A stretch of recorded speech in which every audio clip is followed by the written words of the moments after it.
Hey everyone, tonight we're travelling back to a world of silk, bamboo and buried armies, a time when emperors ruled from the Forbidden City and commoners fought just to survive the next rice harvest.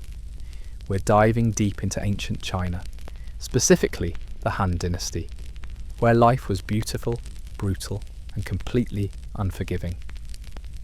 So before we begin, take a moment to like the video if you enjoy this journey through time. And let me know in the comments where you're watching from and what time it is there. It's always fascinating to see our global community coming together to explore history. Now, dim those lights, maybe light some incense if you have it, and let's drift back over 2,000 years to a world that would probably kill you before breakfast. Congratulations, you've just woken up in the year 150 CE during the height of the Han Dynasty. The good news? You're alive. The bad news? You're about to discover why that might not last very long. Your bed isn't memory foam or Egyptian cotton. It's a woven mat made of reeds and hemp, spread over a raised platform called a kang. If you're lucky, there might be a thin silk cushion stuffed with buckwheat hulls. If you're not, well, you're basically sleeping on bamboo strips with all the comfort of a medieval torture device. The room around you is barely lit by the pale glow of dawn, filtering through paper windows. Yes, paper, not glass. The Chinese invented paper centuries before anyone else figured it out, but that doesn't make your home any warmer. The walls are made of rammed earth, brick if you're wealthy, and they're about as insulated as a wet paper bag. In winter, you'll freeze. In summer, you'll bake. There's no thermostat, no central heating, just a small brazier burning charcoal that fills the room with smoke and the constant threat of carbon monoxide poisoning. You share this space with your entire extended family. Privacy is a luxury that won't be invented for another 1,000 years. Grandparents, parents, children, and maybe a few cousins all sleep in the same compound, separated only by thin wooden screens. The morning sounds aren't birds chirping. They're the gentle symphony of coughing, spitting, and chamber pots being emptied into the courtyard drain that leads directly to the street. Your clothes hang on wooden pegs, if you're lucky enough to own more than one outfit. Most people wore the same hemp or silk robes for weeks, maybe months, before washing them in the river with lye soap that could strip paint. The fabric is rough, undyed, and scratches against skin that's already raw from insect bites and mysterious rashes that no one can identify because germ theory won't be discovered for another 18 centuries. As you try to stretch, your joints crack like breaking bamboo. You're 25 years old, which in Han Dynasty terms makes you practically elderly. Your spine aches from years of bending over rice paddies. Your hands are calloused from weaving silk, and your teeth already hurt from chewing grain that's been ground with stone mills that leave gritty sand in every meal. This is how your day begins in ancient China. Cold, uncomfortable, and surrounded by people who are just as miserable as you are. And this is just your bedroom. Wait until you see what passes for a bathroom. You've managed to crawl off your reed mat without dying, which in the Han Dynasty counts as a successful start to the day. But now nature calls, and it's not calling politely. It's screaming like an angry emperor, and in ancient China, ignoring it could literally get you killed. If you're a peasant, which statistically you are since 90% of the population work the land, your bathroom is a wooden bucket behind a screen in the courtyard. But here's where it gets interesting. That bucket isn't just for you. It's for your entire family. And it doesn't get emptied into the street like in medieval Europe. Oh no, the Chinese were far too practical for that. Human waste was considered valuable fertilizer, so every drop was carefully collected, aged in pits for months, and then spread on the fields. You lived in a recycling economy before recycling was cool, except instead of plastic bottles, you were recycling your own bodily functions. The smell was biblical, but the rice crops grew magnificently.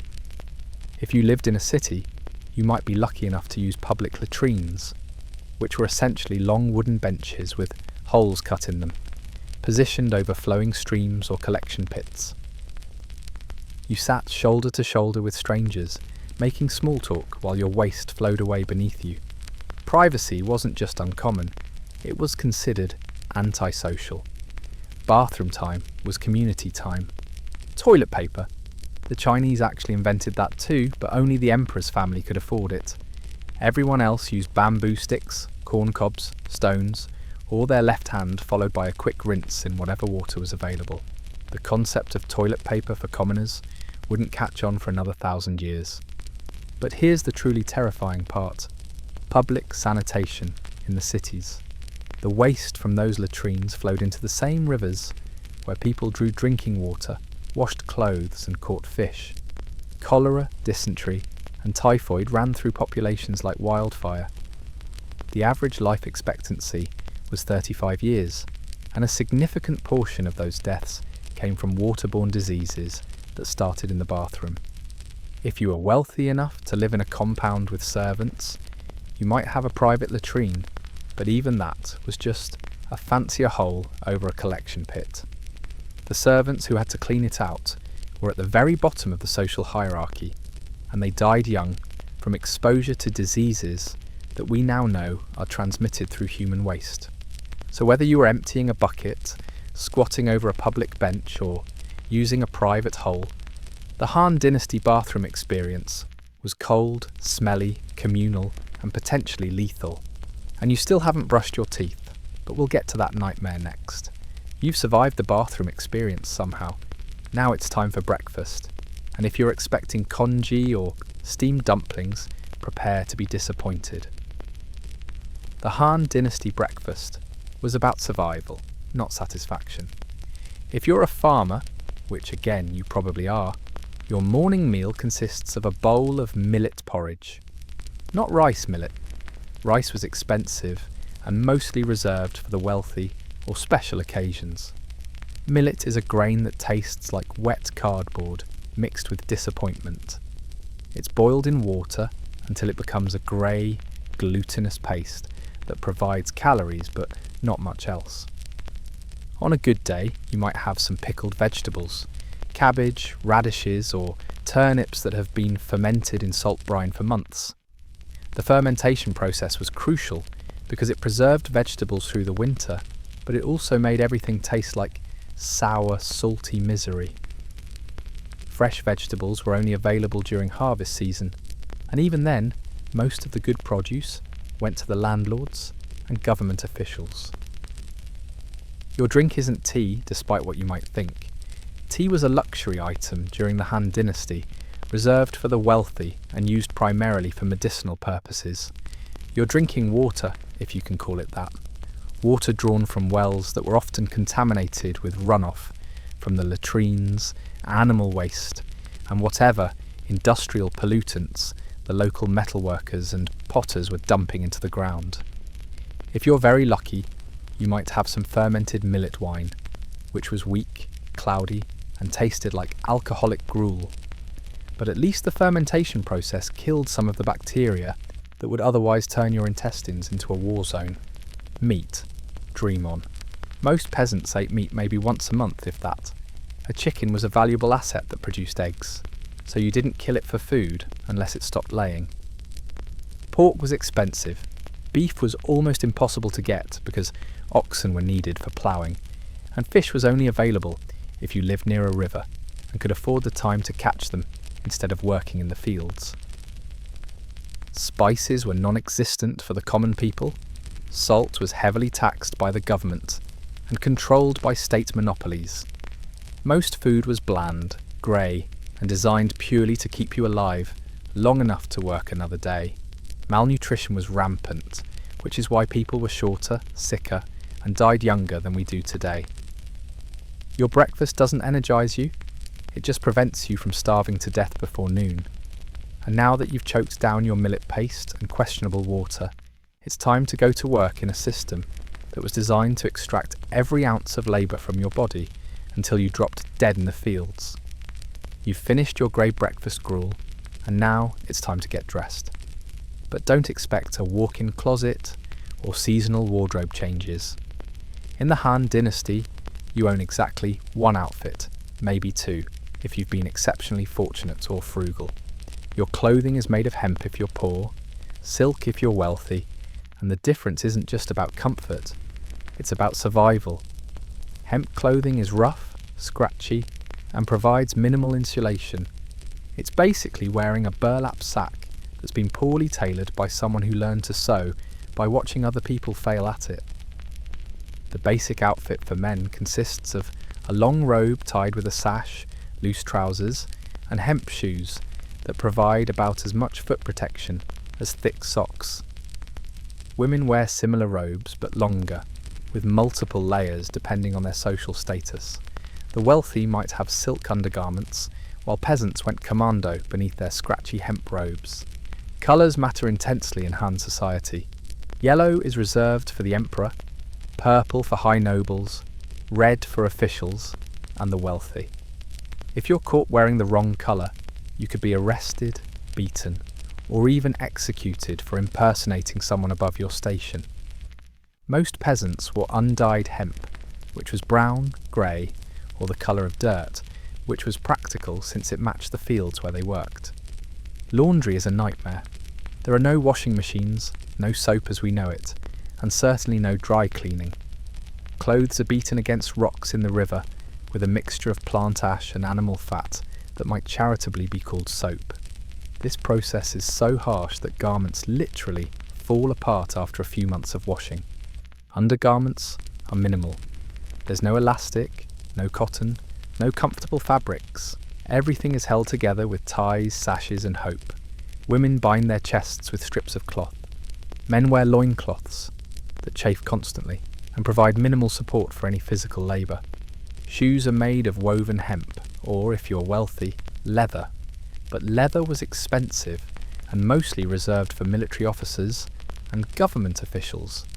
Most people wore hemp sandals that fell apart in wet weather and provided no protection against stones, thorns, or the human waste that regularly flowed through city streets. And then there are the accessories that mark your social status. Hair ornaments for women, hats for men, jade jewellery for the wealthy. These weren't just decorative, they were legal requirements. The government mandated specific clothing styles for different social classes, and dressing above your station was a crime punishable by beatings, fines, or imprisonment. Your clothing doesn't just cover your body, it advertises your place in society, your wealth, your profession, and your compliance with imperial regulations.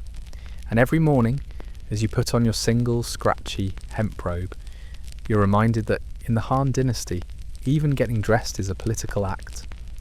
Now that you're properly dressed in your government-approved hemp sack, it's time to do something about your personal hygiene. But in the Han dynasty, the concept of daily bathing is not just unusual, it's considered medically dangerous. The Han Chinese believed that frequent bathing opened the pores and allowed evil spirits to enter the body, causing illness and misfortune. Most people bathed maybe once a month, if that, and only when absolutely necessary. The wealthy might bathe more frequently, but even they used cold water and minimal soap. Soap, such as it was, consisted of a mixture of animal fat and plant ash that barely created suds and left your skin feeling like sandpaper. There were no shampoos, no conditioners, no moisturisers. Hair was washed with the same harsh soap, then combed with wooden combs that often broke teeth or pulled out chunks of hair. Dental hygiene was primitive and painful. There were no toothbrushes, no toothpaste, no floss. Some people chewed on willow twigs to clean their teeth, while others used coarse salt or powdered charcoal.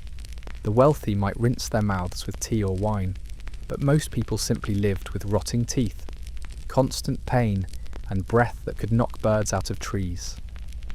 By the time you reach 30, if you lived that long, you'd probably lost half your teeth to decay or infection. Toothaches were treated with hot needles, herbal poultices, or extraction using crude iron tools without any form of anaesthesia. Many people died from infected teeth as bacteria spread from the mouth to the bloodstream. Deodorant didn't exist. Perfume was available for the wealthy, made from flower petals and animal musk, but most people simply smelled like a combination of unwashed bodies, hemp clothing, and whatever they'd been working with that day. In agricultural communities, that usually meant manure, mud, and fermented grain. Hair care was elaborate for the wealthy and non-existent for the poor. Rich women spent hours arranging their hair into complex styles held in place with pins, combs, and sticky rice paste. Poor women simply braided their hair and covered it with a cloth to keep it out of their eyes while working. Men's grooming was equally divided by class. Wealthy men cultivated carefully groomed beards and moustaches, using oils and combs to maintain their appearance.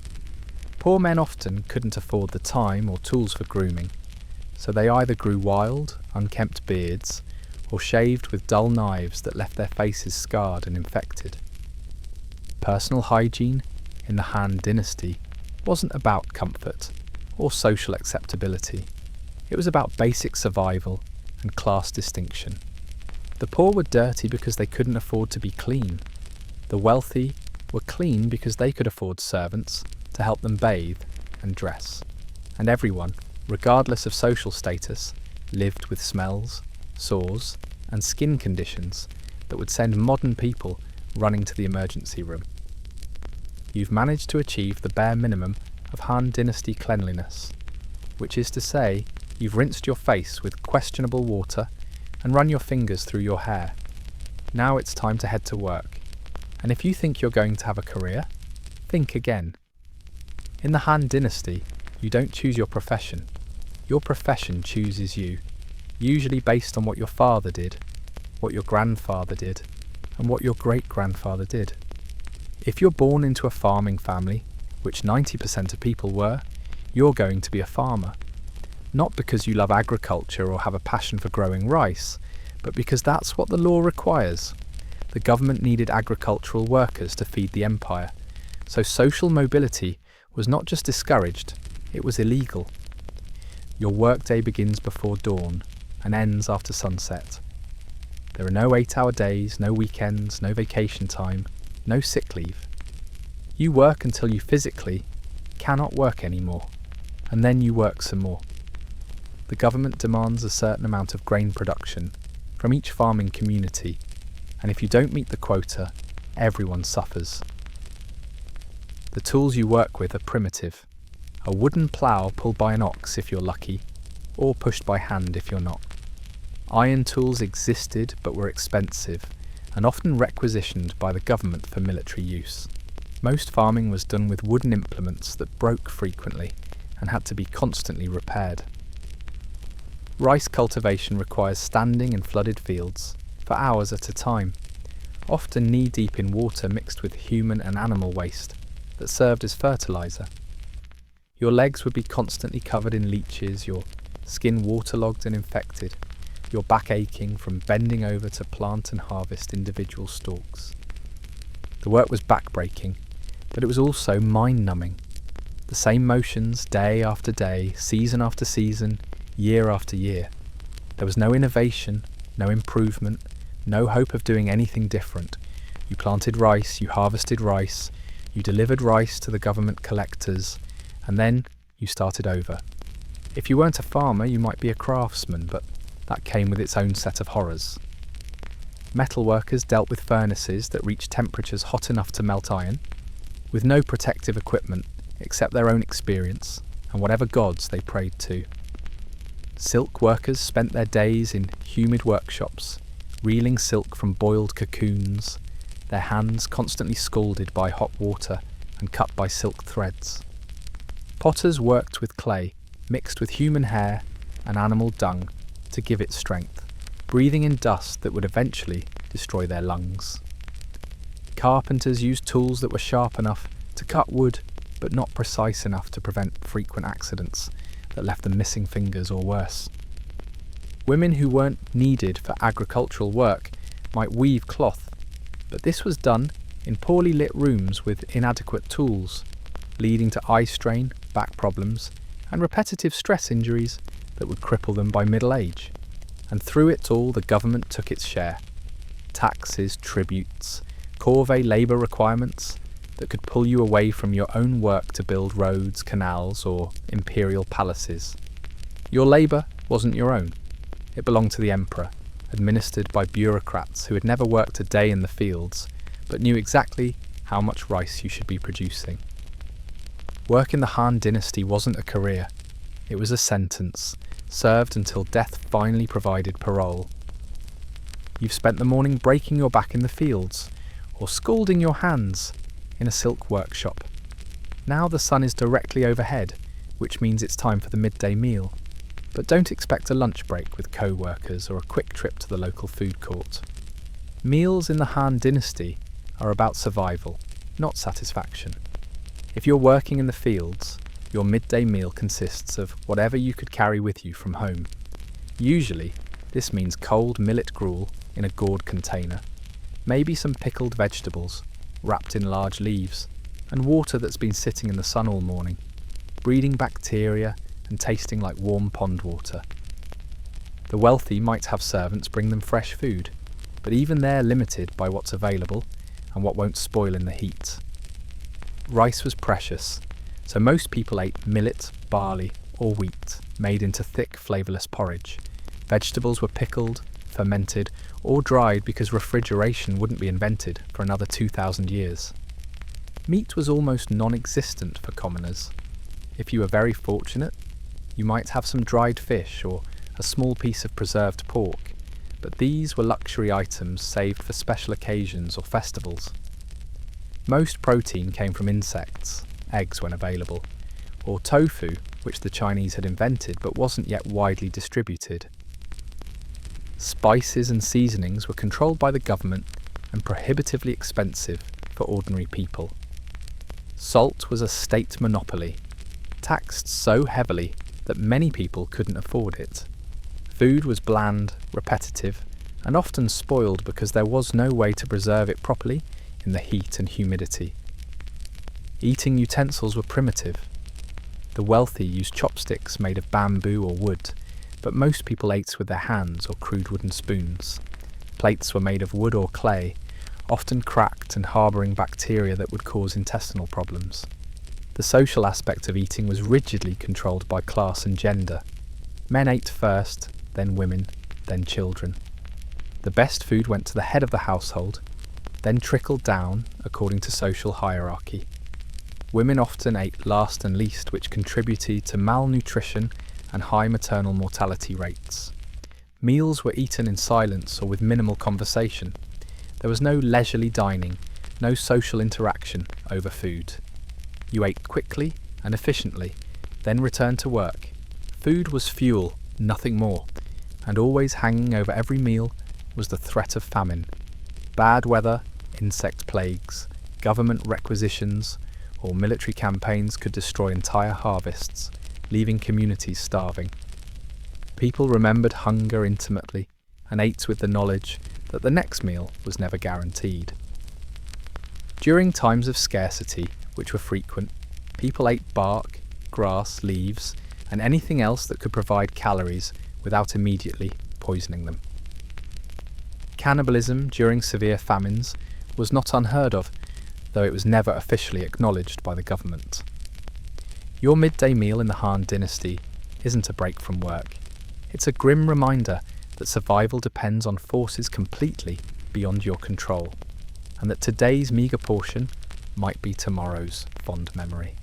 The afternoon sun beats down mercilessly as you return to work, but the heat isn't your only enemy. In the Han dynasty, the weather isn't just uncomfortable, it's actively trying to kill you, and there's absolutely nothing you can do about it. Winter in northern China during the Han period was brutal. Temperatures dropped well below freezing, and your hemp clothing provided about as much insulation as a wet paper towel.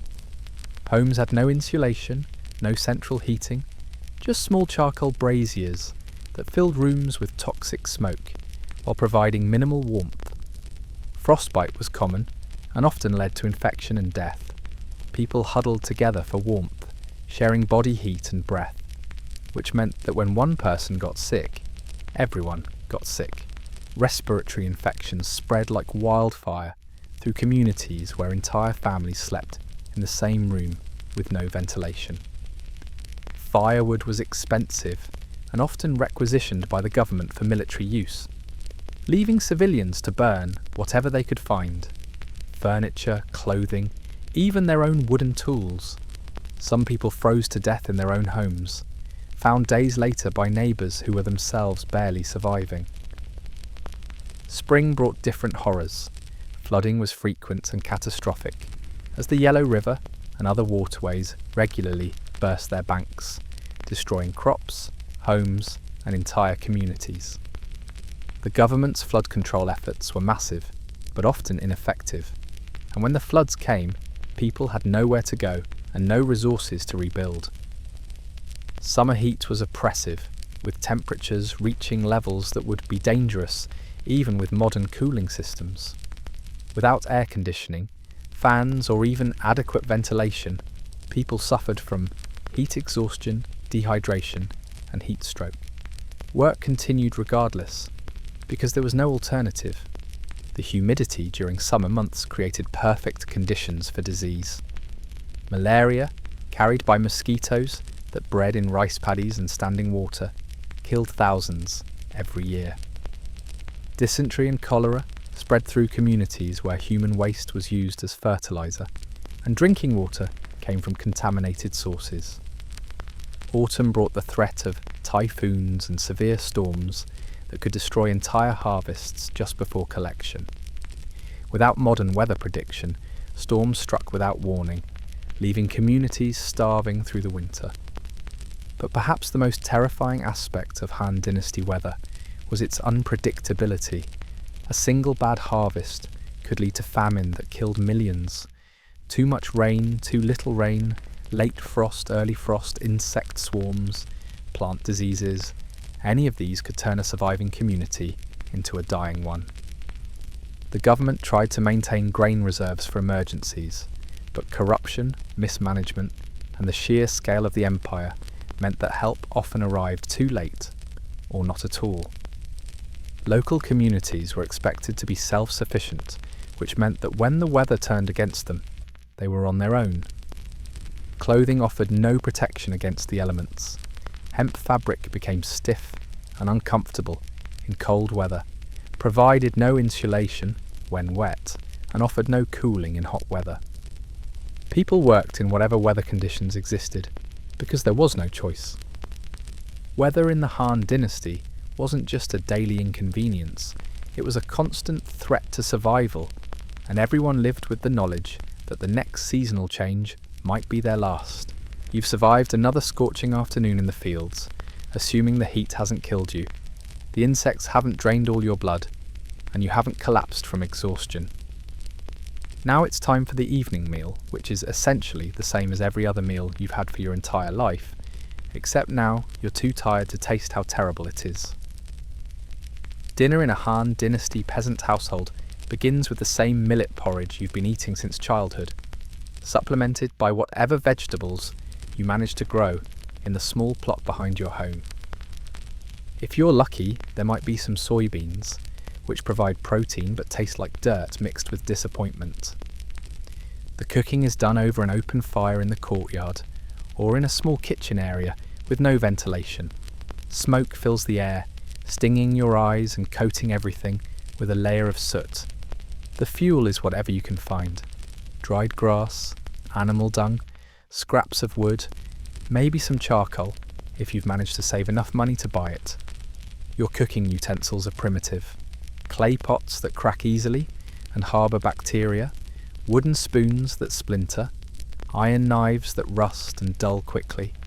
There are no measuring cups, no standardised recipes, no cookbooks. You cook by experience, which means meals are inconsistent at best and inedible at worst. Meat is still a fantasy for most people. If it's a festival day or someone in the village has died and left behind livestock, you might get a small piece of pork or chicken. Otherwise, protein comes from insects, which are actually nutritious but psychologically difficult for most people to accept as food. The one bright spot in Han Dynasty cuisine is rice wine, but only if you can afford it. This fermented beverage is much safer than water and provides calories along with mild intoxication that helps people forget how miserable their lives are. However, drinking too much leads to malnutrition since alcohol calories replace actual nutrition.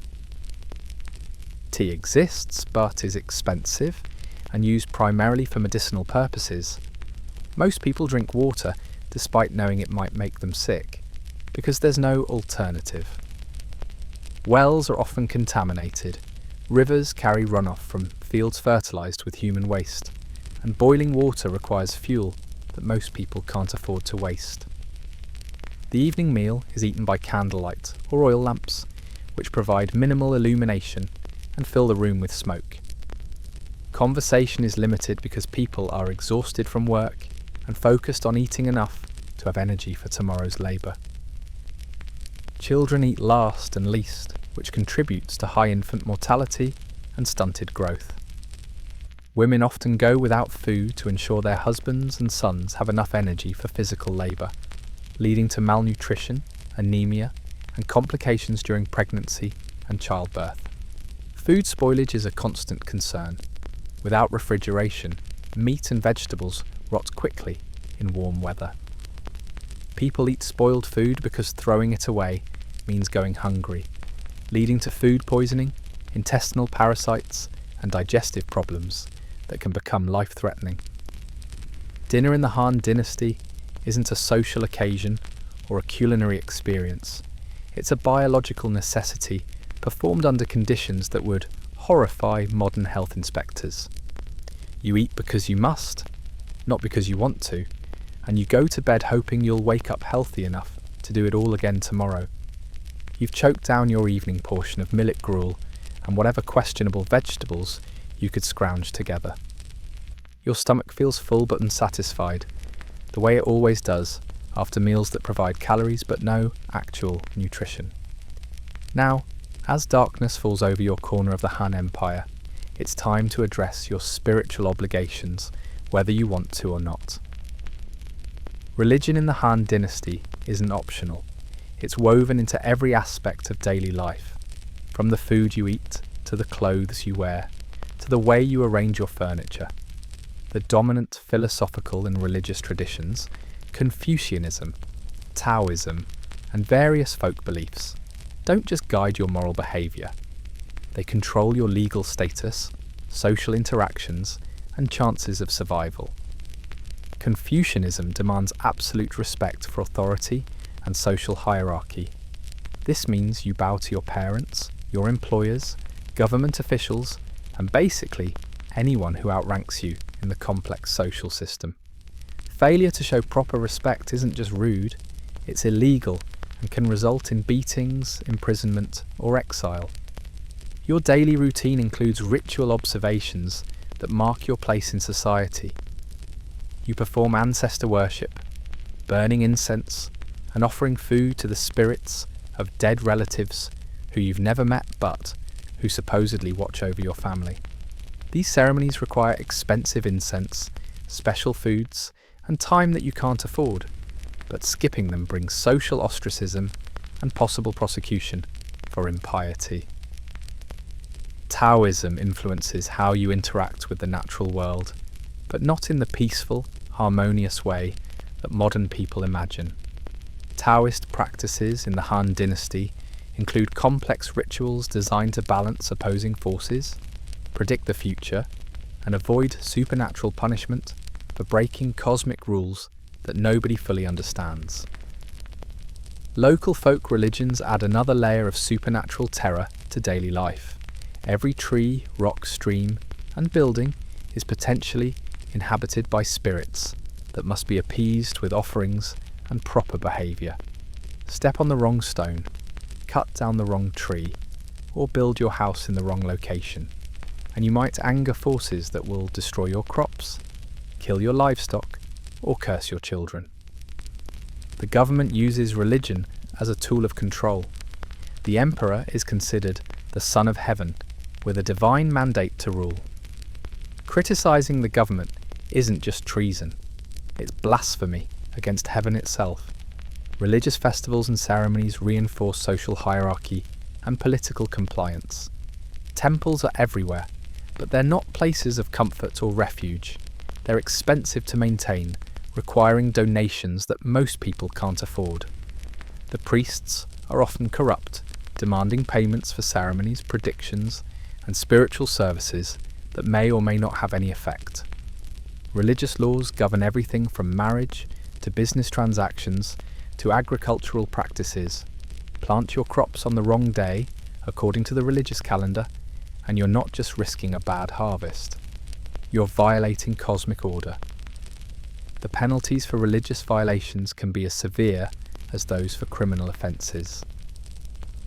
Fortune-telling and divination are integral parts of religious practice, but they're also sources of constant anxiety. Every major decision requires consultation with spirits, reading of omens, and interpretation of dreams.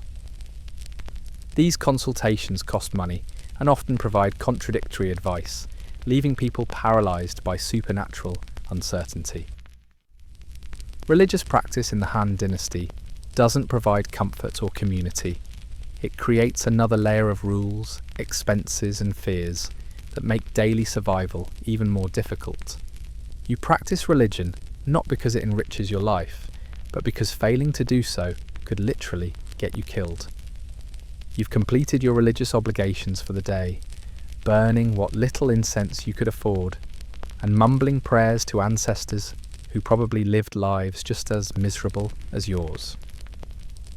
The sun has set, darkness is falling, and if you think this means you can finally rest, you're about to learn why nighttime in the Han Dynasty is when the real terrors begin. Security doesn't exist in any meaningful sense. Your home has no locks worth mentioning, just wooden doors held shut with simple latches that any determined person could break through with minimal effort. Windows are covered with paper or cloth, providing no barrier against intruders, except the vague hope that they might not notice you have anything worth stealing. Bandits roam the countryside in groups large enough to overwhelm any individual household.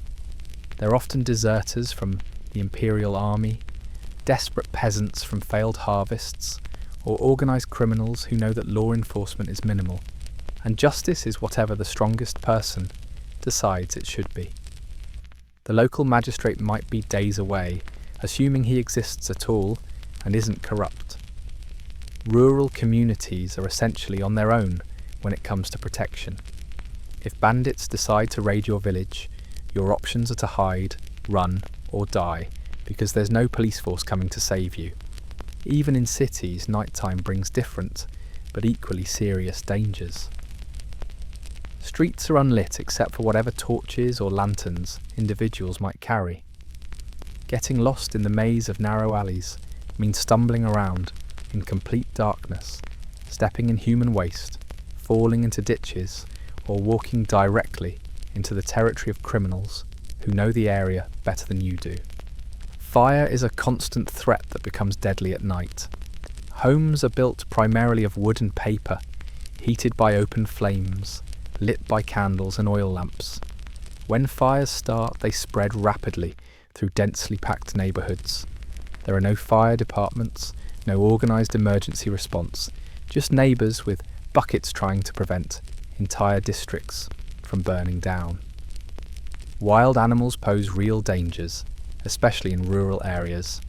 Wolves, bears and large cats hunt at night and aren't particularly afraid of humans who have no effective weapons to defend themselves.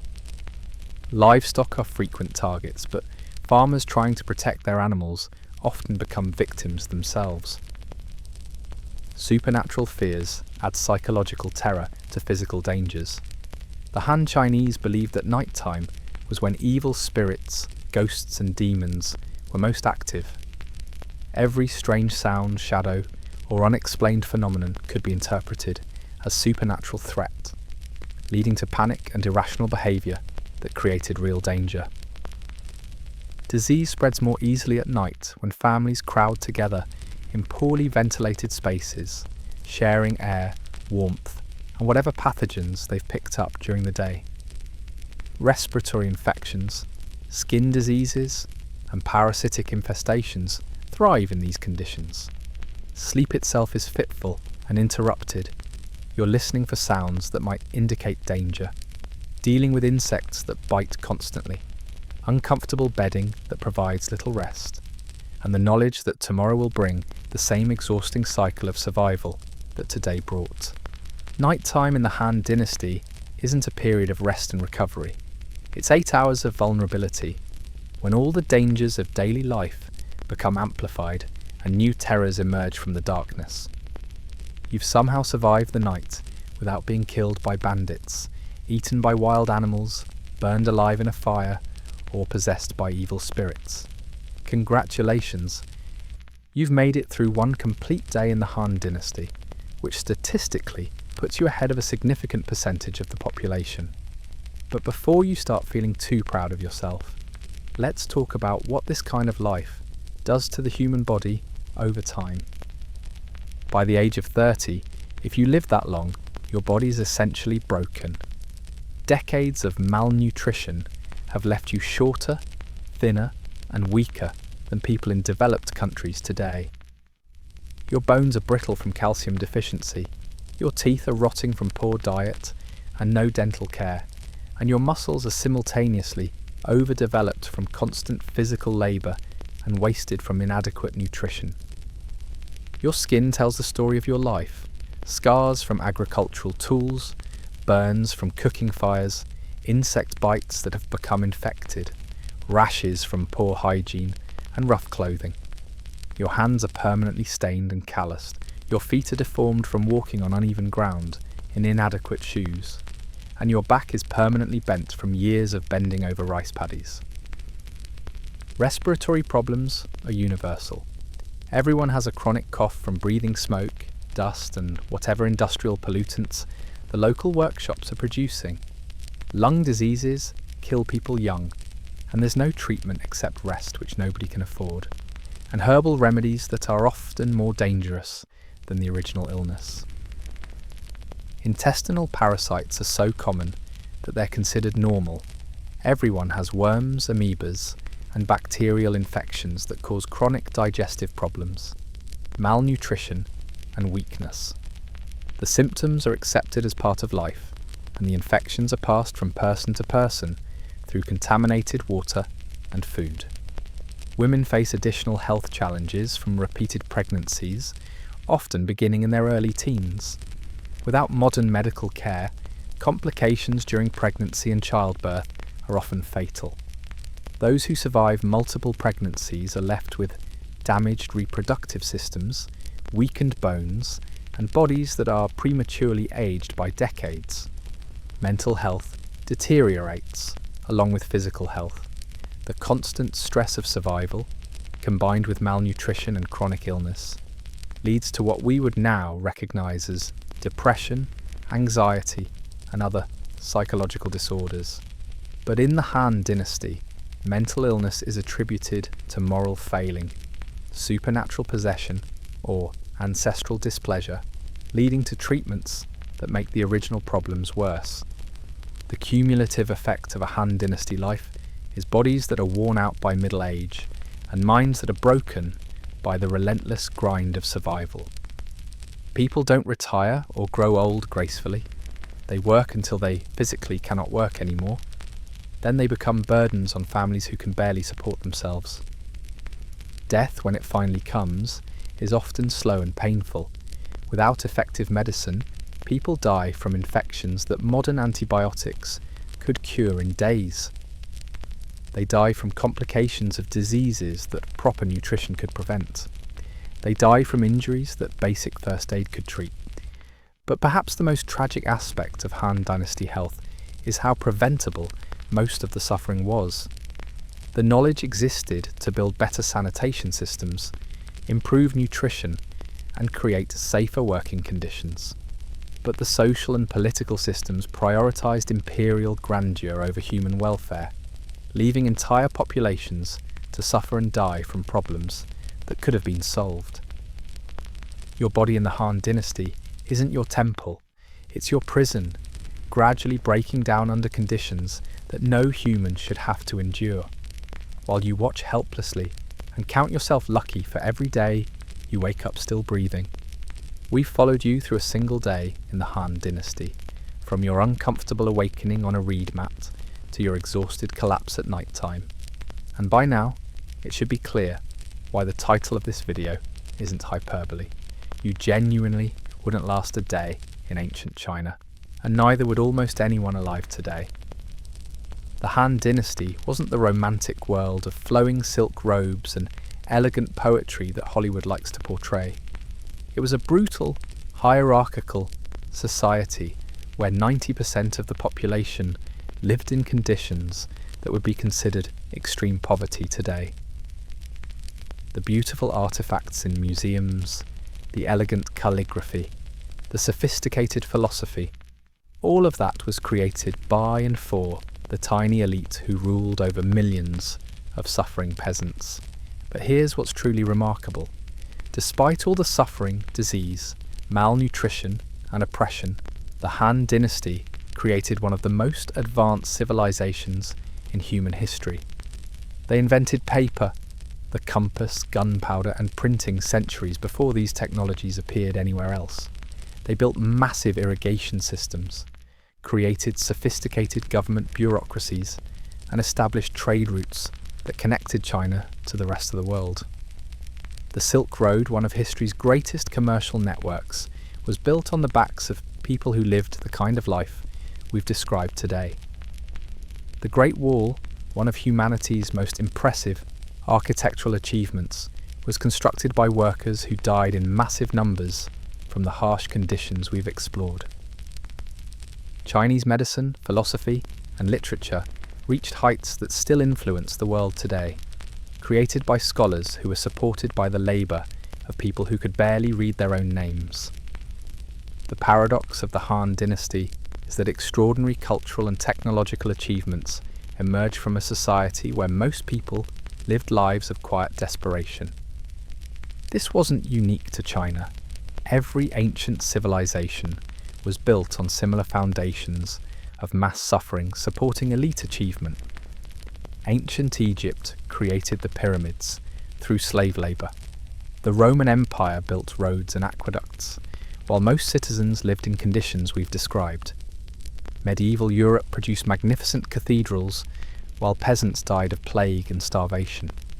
But the Han Dynasty's achievements were particularly impressive because of their scale and lasting influence. At its height, the Han Empire ruled over 60 million people across territory larger than the Roman Empire. The bureaucratic systems they created lasted, with modifications, for over 2,000 years. The cultural traditions they established still influence Chinese society today. The people who lived through the daily horrors we've described weren't just victims. They were also the creators, workers, and innovators who made civilization possible. They deserve to be remembered not just for their suffering, but for their resilience, ingenuity, and the small acts of kindness that made life bearable even under impossible conditions.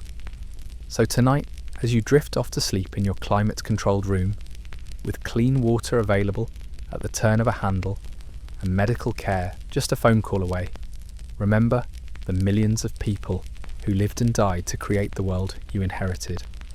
Their struggles weren't in vain because they led, slowly and painfully, to the better world we live in today. The Han Dynasty ended, as all dynasties do, but the people who survived it passed down their knowledge, their culture, and their hopes for better lives. We are the beneficiaries of their sacrifice, and the least we can do is remember them with respect and gratitude. Now let's continue our journey through ancient China by exploring some of the most fascinating and mysterious figures who emerged from this harsh world, starting with an empress who wasn't supposed to exist. Deep in the mountains of Shanxi province, about an hour's drive from the famous Terracotta Army, lies one of China's greatest archaeological mysteries. The tomb of Emperor Jingdi, who ruled during the Han Dynasty from 157 to 141 BCE, was discovered in the 1990s, and with it came thousands of miniature figures that tell a story very different from the grand warriors of Emperor Qin Shi Huang. These figures aren't life-sized soldiers ready for battle. They're tiny, naked, eerily realistic representations of Han Dynasty life, and they reveal secrets about daily existence that written records never captured.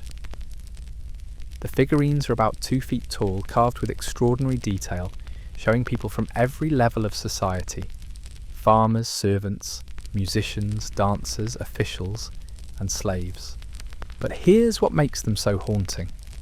They were originally clothed in silk robes that have long since rotted away, leaving behind thousands of naked clay people standing in perfect formation, like a ghostly population frozen in time.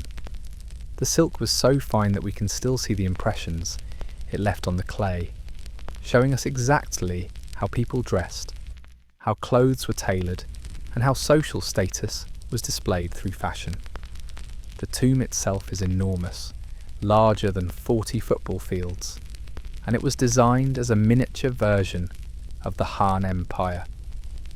The figurines are arranged in precise patterns that mirror the organisation of Chinese society: military units, administrative departments, agricultural workers, and domestic servants, all positioned according to their role in the imperial hierarchy. What makes these discoveries so significant is that they show us what the Han Dynasty looked like from the inside. Unlike the intimidating warriors of the terracotta army, which were meant to project power and fear, these figures were meant to serve the emperor in the afterlife, so they show the everyday reality of his empire. The level of detail is extraordinary. You can see the individual fingers, facial expressions, and even the wear patterns on tools and weapons. But the most revealing aspect of the tomb is what it says about the emperor's priorities.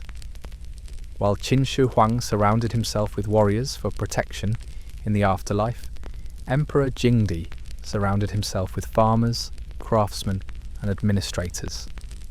His vision of paradise wasn't eternal warfare, it was a perfectly ordered society where everyone knew their place and performed their function efficiently. The contrast between these two imperial tombs tells us something profound about how Chinese civilization evolved. The Qin dynasty, which came before the Han, was built on military conquest and harsh legalist philosophy. The Han dynasty, while still authoritarian, was more focused on cultural achievement, administrative efficiency, and economic prosperity. These tiny clay figures represent millions of real people who lived the kind of life we've described today. They worked the fields, crafted the goods, and served the empire that created one of history's greatest civilizations. Looking at them, you can almost hear the echoes of daily life, the sound of farming tools in rice paddies, the chatter of market vendors, the quiet conversations of servants going about their duties. The tomb of Emperor Jingdi reminds us that behind every great historical achievement were countless ordinary people whose names we'll never know, but whose labour made everything possible. They deserve our respect, our memory, and our gratitude for the world they helped create. But now, let's turn our attention to someone whose name we do know, and whose story challenges everything we think we know about power, gender, and survival in ancient China. In the year 690 CE, something unprecedented happened in Chinese history. A woman named Wu Zetian declared herself emperor, not empress, but emperor, becoming the only woman in Chinese history to rule in her own name. Her rise to power was so extraordinary, so ruthless, and so brilliant that it reads like fiction. But it's all true, and her story begins in the harsh world we've been exploring. Wu Zetian was born around 624 CE during the Tang dynasty into a merchant family that had managed to climb into the lower levels of the aristocracy. This was already unusual. Social mobility was rare in imperial China, and merchant families were typically looked down upon by the traditional nobility. But Wu's father had made shrewd political alliances and accumulated enough wealth to give his daughter an education, which was almost unheard of for women of her time. At the age of 14, Wu was selected to become a concubine in the imperial court of Emperor Taizong. This might sound like an honour, but it was essentially sexual slavery dressed up in silken ceremony. Imperial concubines were ranked in a complex hierarchy, and most spent their entire lives competing for the emperor's attention, knowing that their survival depended on their ability to please a man who had hundreds of other women at his disposal. Wu started at the bottom of the concubine hierarchy with the title of Kieran, which roughly translates to talented person. But even this low rank puts her in an environment where she could observe how power actually worked in the imperial court. She watched as women schemed against each other, as officials manoeuvred for influence, and as the emperor made decisions that affected millions of people. When Emperor Taizong died in 649 CE, Wu faced the same fate as most imperial concubines. She was sent to a Buddhist convent to spend the rest of her life as a nun. This was considered a merciful alternative to execution or suicide, which were the traditional fates for concubines who hadn't produced male heirs. But Wu had other plans. The new emperor Gaozong had noticed Wu during his visits to his father's court, and he arranged for her to return to the palace as his concubine. This was technically incestuous according to Confucian law. She had been his father's woman, but Gaozong was emperor, and emperors made their own rules. Wu quickly rose through the concubine hierarchy by eliminating her competition, sometimes literally. When the emperor's existing favourite consort gave birth to a daughter, the baby mysteriously died, and Wu managed to frame the mother for infanticide. When another concubine threatened her position, that woman died of mysterious causes. Wu's methods were brutal, but they were effective. By 655 CE, Wu had become Empress Consort, the highest position available to women in the imperial system. But even this wasn't enough for her. When Emperor Gaozong suffered a stroke that left him partially paralysed, Wu began making decisions in his name, gradually taking control of the entire government. She didn't just rule from behind the scenes like other powerful women in Chinese history. She created her own political philosophy, reformed the bureaucracy, promoted officials based on merit rather than family connections, and began preparing for something that had never been attempted, becoming emperor herself. Wu Zetian's rise to power wasn't just personal ambition, it was a systematic dismantling of the patriarchal systems that had controlled Chinese society for over 1,000 years. She was rewriting the rules of civilization itself, and she was doing it in a world that would kill most people just for trying to survive another day. Her story shows us that even in the harshest circumstances, extraordinary individuals can emerge to change the course of history. But it also shows us the price of power and the lengths to which people will go when survival and ambition collide.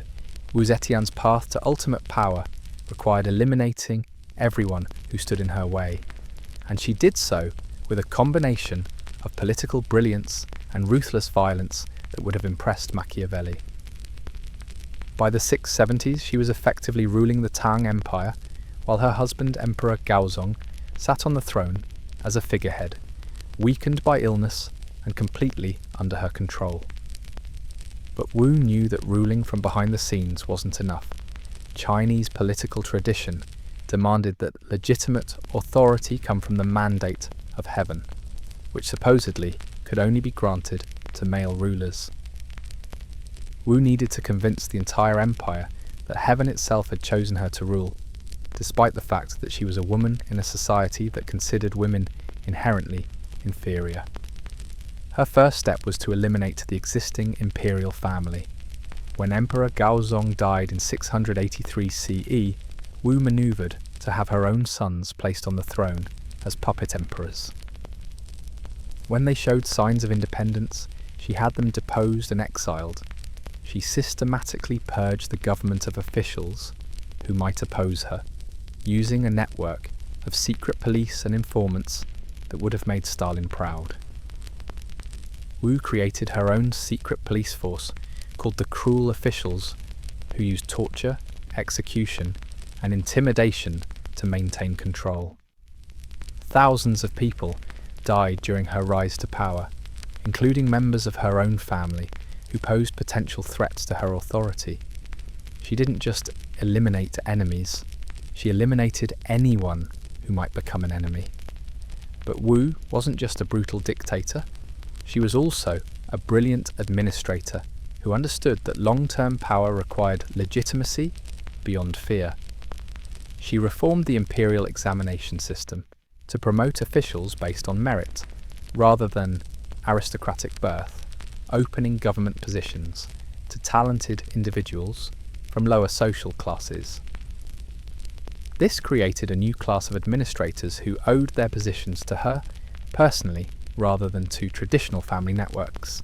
She promoted religious tolerance, supporting both Buddhism and Confucianism, while reducing the influence of traditional Confucian scholars who opposed female rule. She commissioned new religious texts that portrayed women as capable rulers, and even suggested that she might be the reincarnation of a Buddhist deity. Wu's economic policies were equally innovative. She reduced military spending, invested in agriculture and infrastructure, and promoted trade along the Silk Road. The empire prospered under her rule, which helped convince people that heaven truly had granted her the right to govern. In 690 CE, at the age of 67, Wu finally took the ultimate step.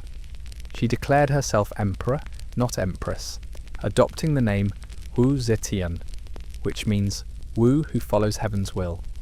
She established her own dynasty, the Zhou, and ruled as emperor for 15 years. Her reign was marked by continued prosperity, territorial expansion, and cultural achievement.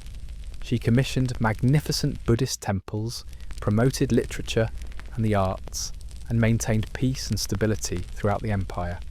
By any objective measure, she was one of China's most successful rulers.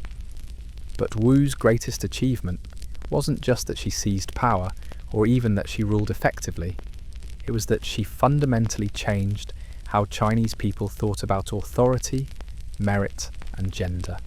She proved that a woman could not only rule, but could rule better than most men, and she did it in a society that considered such a thing impossible. Her methods were often brutal, but they weren't more brutal than those used by male emperors. Her achievements were extraordinary, and they came at a time when most women in China couldn't even read their own names. Wu Zetian showed that with intelligence, determination, and absolute ruthlessness, even the most fundamental barriers could be broken. When Wu Zetian finally died in 705 CE at the age of 82, she had ruled China for over half a century, first as empress consort, then as regent, and finally as emperor in her own right. She had outlived most of her enemies, overcome impossible odds, and created a legacy that would influence Chinese history for centuries. But her death marked the end of an extraordinary experiment. Her successors immediately began erasing her from official histories, destroying records of her reign, and pretending that a woman had never actually ruled China. They couldn't change what had happened, but they could try to make sure it never happened again. Wu Zetian's tomb, like her reign, was unprecedented. She chose to be buried alongside her husband, Emperor Gaozong, but as an equal partner rather than a subordinate consort. Their joint mausoleum at Qianling was designed to reflect her status as emperor, with identical burial chambers and equal honours. Most remarkably, Wu's tomb contains a blank stele, a stone monument with no inscription. This might seem like an oversight, but it was actually her final political statement. She left it blank so that future generations could write their own judgment of her reign, confident that history would vindicate her achievements. For over 1,000 years, that confidence seemed misplaced. Chinese historians, almost all of whom were men trained in Confucian traditions that emphasized male authority, portrayed Wu as a usurper, a tyrant, and a cautionary tale about what happened when natural order was disrupted. They focused on her violence while ignoring her achievements, and they attributed her success to manipulation and sexual seduction rather than political skill. But modern historians, with access to archaeological evidence and a more objective perspective, have begun to reassess Wu Zetian's legacy. They've discovered that her reign was marked by prosperity, innovation, and effective governance. They found that many of the atrocities attributed to her were probably exaggerated by later historians who wanted to discredit her memory. Wu Zetian represents something that the harsh world of ancient China rarely produced: a person who not only survived impossible circumstances, but transformed them. She turned the brutal hierarchy that should have destroyed her into a tool for achieving power that no woman had ever held.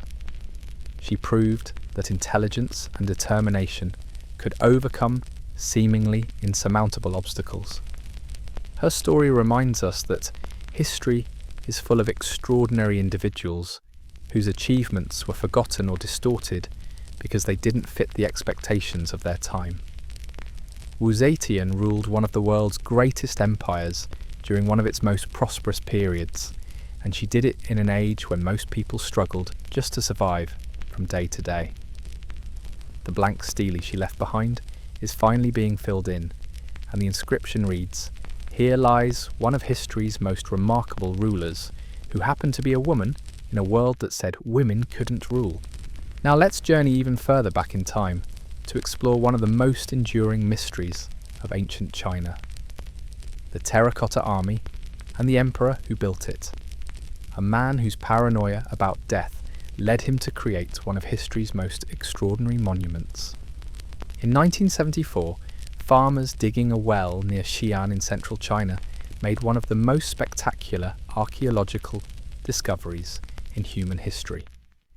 They uncovered fragments of clay soldiers, life-sized and incredibly detailed, buried in what appeared to be an underground army formation. What they had found was the outer edge of Emperor Qin Shi Huang's mausoleum complex, a massive underground necropolis that had been hidden for over 2,000 years. Emperor Qin Shi Huang, who ruled from 259 to 210 BCE, was the first person to unify China under a single government. He ended centuries of warfare between competing kingdoms, standardized currency and writing systems, built thousands of miles of roads, and began construction of what would become the Great Wall. But he was also a tyrant who burned books, buried scholars alive, and ruled through a system of laws so harsh that minor infractions were punishable by death. Qin's greatest obsession wasn't conquest or construction, it was his own mortality.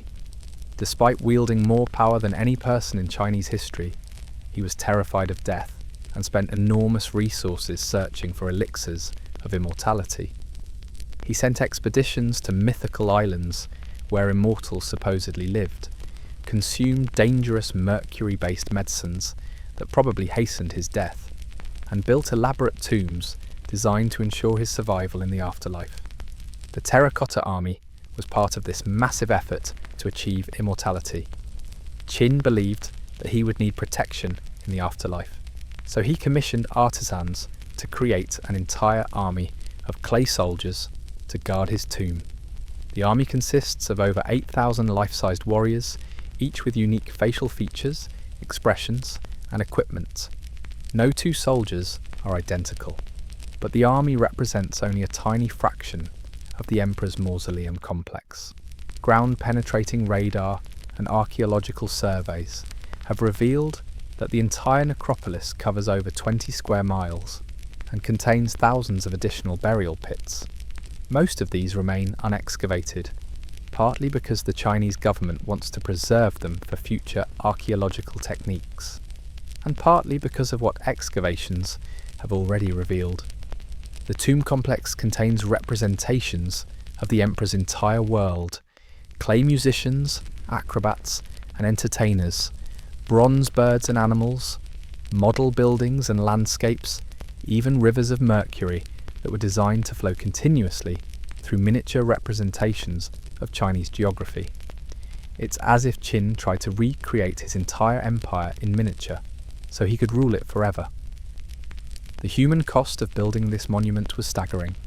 Historical records suggest that over 700,000 workers laboured on the tomb complex, including craftsmen, artists, labourers, and slaves. Many of them were buried alive with the emperor to prevent them from revealing the location and contents of the tomb. The Qin dynasty was built on forced labour, and the emperor's tomb represents the ultimate expression of a system that treated human lives as expendable resources. The irony is that Qin's quest for immortality was ultimately self-defeating. His harsh rule and enormous construction projects exhausted the empire's resources and triggered rebellions that destroyed his dynasty within 15 years of his death. The immortality he sought through monumental construction was achieved instead through the preservation of his tomb, which has made him more famous today than he ever was in life. But there's another, more disturbing aspect to Qin's tomb that reflects the brutal realities of life in ancient China. Recent excavations have uncovered evidence of mass human sacrifice on a scale that's almost incomprehensible. Thousands of people were apparently buried alive with the emperor, craftsmen who had worked on the tomb, servants who had attended him in life, concubines who had shared his bed, and officials who had served in his government. The emperor's burial chamber itself remains unexcavated, partly because it's booby-trapped with crossbows designed to kill intruders, and partly because it's reportedly filled with mercury vapour that would be deadly to anyone who entered. Ancient historians describe the burial chamber as containing a ceiling decorated with pearls to represent stars, walls covered in precious metals, and rivers of mercury flowing through miniature landscapes. Whether these descriptions are accurate remains unknown, but they reflect the emperor's belief that death was simply another kingdom to be conquered through wealth, power, and careful planning. He approached mortality the same way he approached military campaigns, with overwhelming force, meticulous preparation, and complete disregard for the cost in human suffering. The Terracotta Army stands today as a monument not just to imperial power, but to the millions of people who lived and died in the harsh world we've been exploring. Each clay soldier represents thousands of real soldiers who fought in Qin's wars of unification. Each bronze weapon represents countless hours of work by craftsmen who laboured under conditions that would horrify modern observers. Looking at these incredible artefacts, it's easy to be amazed by the artistic achievement and technical sophistication of ancient China. But it's important to remember that this beauty was created by people who lived lives of extraordinary hardship in a society where individual suffering was considered irrelevant compared to imperial glory. The emperor who built this monument died from mercury poisoning, probably caused by the very elixirs of immortality he consumed to avoid death. His quest for eternal life killed him, his dynasty collapsed within a generation, and his empire was conquered by the Han dynasty, whose daily life we explored at the beginning of this journey. But the Terracotta Army endures, silent witnesses to a civilization that created both extraordinary beauty and extraordinary suffering. They remind us that human achievement and human tragedy are often inseparably linked, and that the cost of greatness is usually paid by people whose names are forgotten by history. Now, as our journey through ancient China draws to a close, let's reflect on what we've learned about survival, civilization, and the human cost of historical achievements. We began tonight by following an ordinary person through a single day in the Han dynasty, experiencing the hunger, cold, disease, and constant fear that defined daily life for millions of people. We've seen how basic survival required navigating complex social hierarchies religious obligations, and political systems that treated individual lives as expendable resources. But we've also seen how extraordinary individuals could emerge from these harsh circumstances to change the course of history. Wu Zetian rose from sexual slavery to become China's only female emperor, proving that intelligence and determination could overcome seemingly impossible obstacles. Emperor Qin Shi Huang unified a continent and created monuments that still inspire awe today, even though his methods involved enormous human suffering. These stories remind us that history isn't just about dates, battles, and political systems. It's about people, millions of ordinary people who struggled to survive, and a few extraordinary people who managed to transcend their circumstances and leave lasting legacies. The harsh world of ancient China produced some of humanity's greatest achievements: paper, printing, gunpowder, the compass, sophisticated medicine, beautiful art, and philosophical traditions that still influence billions of people today. But these achievements came at an enormous cost in human suffering that's often forgotten when we admire ancient artifacts in museums. Every piece of silk was woven by people whose hands were permanently stained and scarred from the work. Every bronze vessel was cast by craftsmen who breathed toxic fumes and suffered from heavy metal poisoning. Every stone in the Great Wall was placed by workers who died by the thousands from exhaustion, disease, and accidents.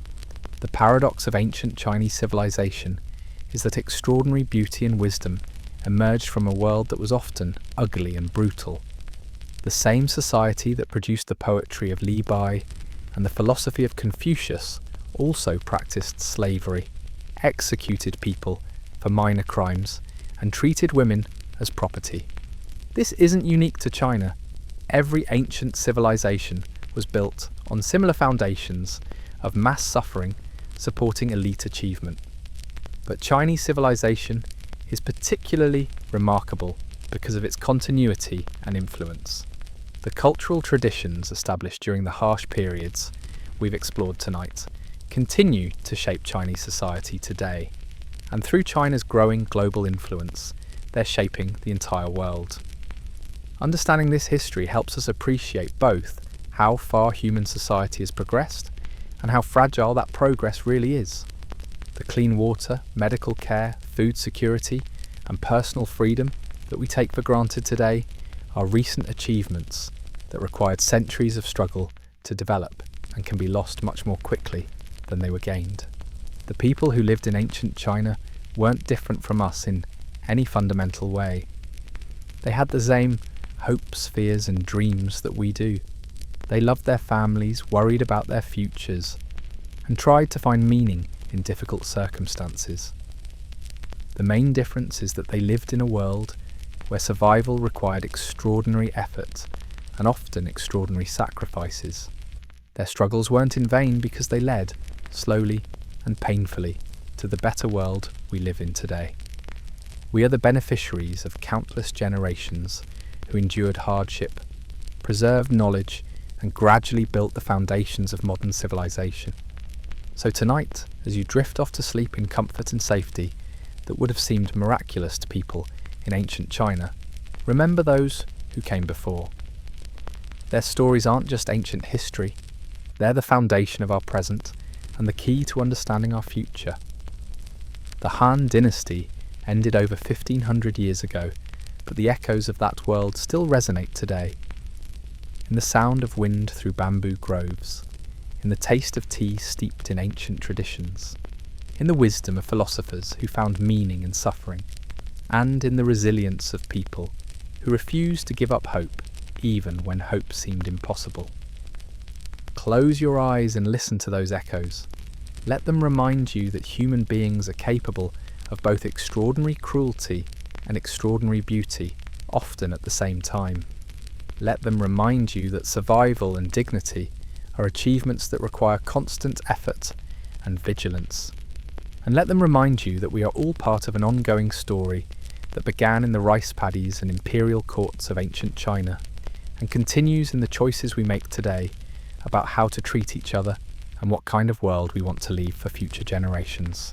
The clay soldiers of the Terracotta Army stand guard over that story, silent witnesses to the long, difficult and continuing human journey from darkness toward light. They've been waiting for over 2,000 years to tell their tale, and tonight we've listened. Sleep well and dream of bamboo forests and silk roads, of emperors and peasants, of a civilization that produced both profound wisdom and profound suffering, and of the countless individuals whose names we'll never know, but whose lives made everything else possible. The ancient world is gone, but its lessons endure. The people who lived through those harsh times would be amazed by the world we've inherited from their struggles. We owe it to them, and to ourselves, to make sure that world continues to grow more, just more kind and more worthy of the sacrifices they made to create it. Good night, and remember, we are all connected to that ancient world through an unbroken chain of human experience that stretches back through dynasties and empires to the very beginning of civilization itself. In understanding their story, we better understand our own